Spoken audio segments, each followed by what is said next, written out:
Today is November 17th, 1942. Yesterday we had the first snowfall, and a white blanket now covers the steppe as far as the eye can see. It seems as if everything around us is muffled. Even the rumble of battle is barely audible when the wind carries the sound over to us. Last night a few soldiers came back from Stalingrad. I'm glad to see that the sickly Stabsgefreiter Petch is among them. It is obvious that he was not much use at the front, owing to his nervous condition. The unit has suffered a lot more casualties. These include Unteroffizier Seifert, who has been badly wounded and has a splinter in his leg.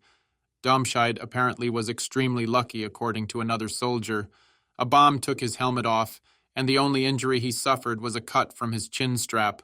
A fellow standing no more than 2 meters away was blown into the air. The only things left of him were individual body parts, which they gathered up in a ground sheet. In the evening, we have a chat with Meinhard about the general situation as far as it has affected us. It is more a mishmash of rumors, assumptions, and hopes that things will turn out in our favor.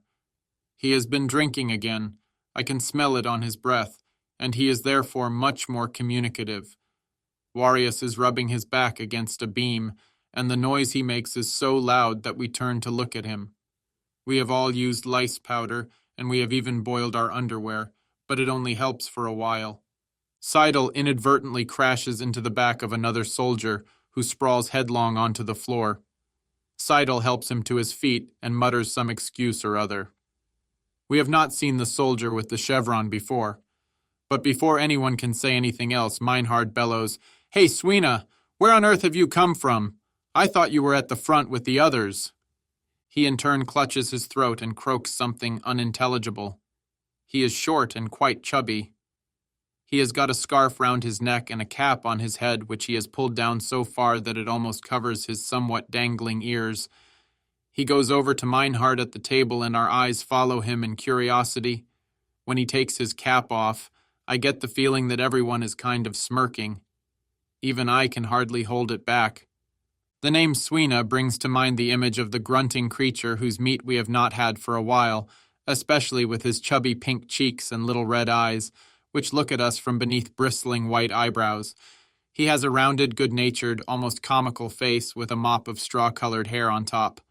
Swina offers Meinhard his hand. He motions to his scarf and grunts. "Got a bad throat. Can barely speak. Wachtmeister Romikat sent me to the rear to recover." That was very sensible of him. "How long have you been here?" asks Meinhard. "What?" grunts Swina, stretching his head forward like a bird. Meinhard pulls Swina towards him and speaks directly into his ear. "How long have you been here?" "For an hour. Was supposed to come here to the 4th Schwadron, but the truck crashed. Had to wait all day before we could get a tow." "Did anyone else come with you?" Meinhard speaks right into Swina's ear. "Yes, Gorny and Kirstein." "What, they are both here?" exclaims Meinhard in delight. The chubby Gefreiter nods, but he looks dejected and barely audibly explains, "Gorny only lost a bit of his arm, but Kirstein was killed outright, a shell splinter. They brought him to the cemetery straight away. Meinhard must have known the dead soldier very well. He says in a thick voice, 'Bloody Stalingrad. Soon there won't be any of the old fellows left. Now Fritz has gone, and he always believed that nothing could ever happen to him. We were together for a month. Once his rifle was shot out of his hand, and shortly after that a splinter tore open the side of his helmet, but he was quite convinced that no Russian bullet would ever have his name on it. He would die in his bed, an old man. Nothing would persuade him otherwise, despite the fact that many of our friends were falling around us. And now it has happened, old chum, even though you never thought it could." Meinhard mutters to himself. He starts sucking on his pipe and blowing out clouds of smoke.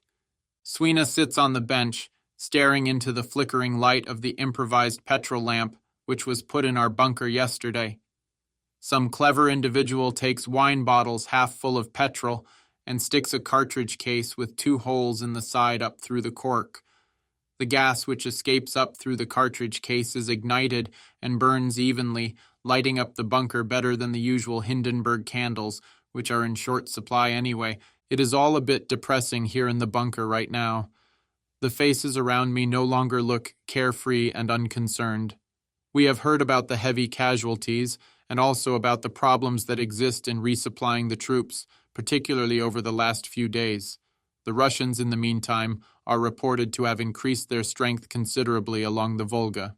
What does it look like at the front? We hear Meinhard asking Swina. Swina does not understand the question and cups his hand to his ear. The man must be almost deaf, and realizing this, everybody glances at everyone else. Meinhard speaks more loudly, directly into Swina's ear. What is it like up at the front? Worse and worse, Swina croaks. 2 days ago, 2 mortars in our sector were lost. We have only got 1 now in our battle group. Spies has told me that already, says Meinhard. Then he bends forward and says in a loud voice, Hey, it gets worse with you all the time. Last time we were together, at least you could hear better. Swina points to his throat. It is because of my throat. What does his throat have to do with deafness, we wonder. Meinhard is thinking exactly the same thing. More to us than to Swina, he says, What do you mean your throat? They should be packing you off home when you are this deaf. I do not understand why they are always sending you back up to the front lines. By the way, which bunker are you in? The first one, with the young submachine gun blokes, croaks Swina, but I do not like it there.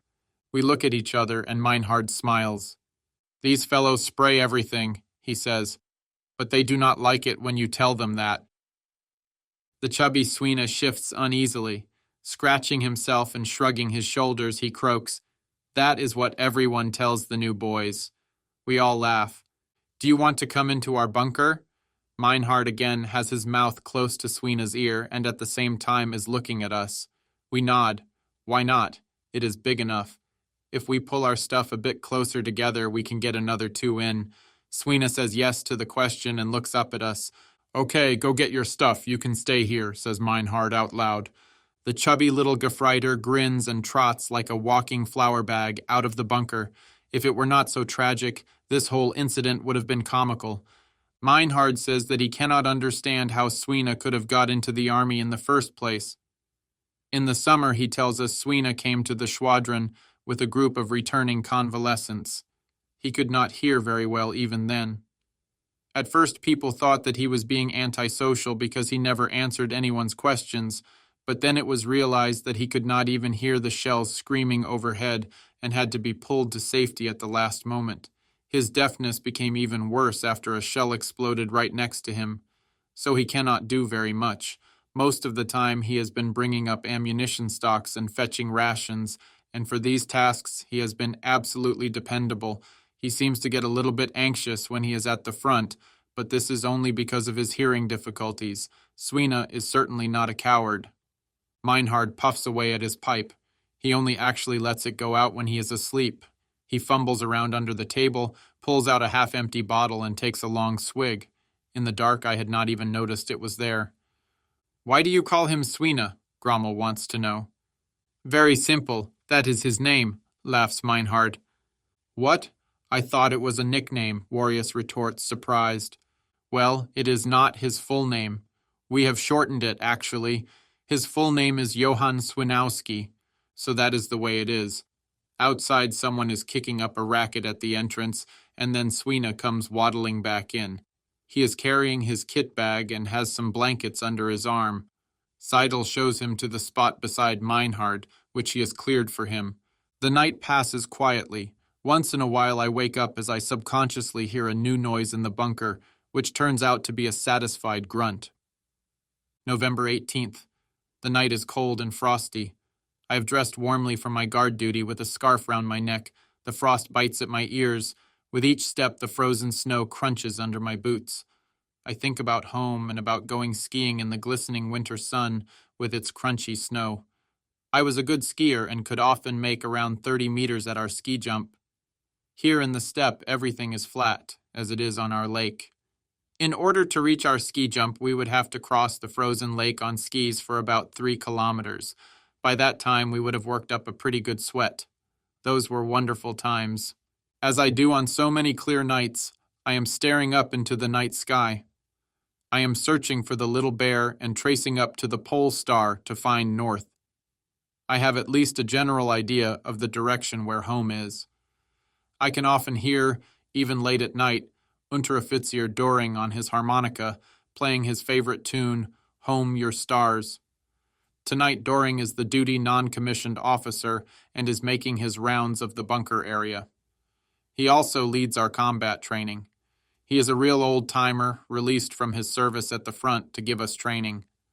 We have no problem with him and have learned a lot from him and his experience in trench training. November 19th. Towards morning the wind picks up, the weather is hazy and light snow clouds are moving over the steppe. Meinhard tells us that he has to return to Stalingrad today. The Spies told him so yesterday.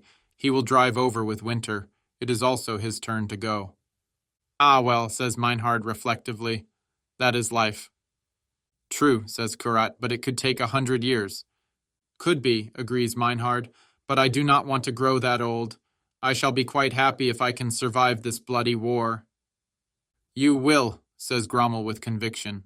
We all want to give him a bit of courage, but we probably fail, as Meinhard does not talk much after this. He is smoking even more than usual. Then he sits down and writes a letter home. The next drill is after lunch, so until then we get busy cleaning our weapons and getting all our equipment in order.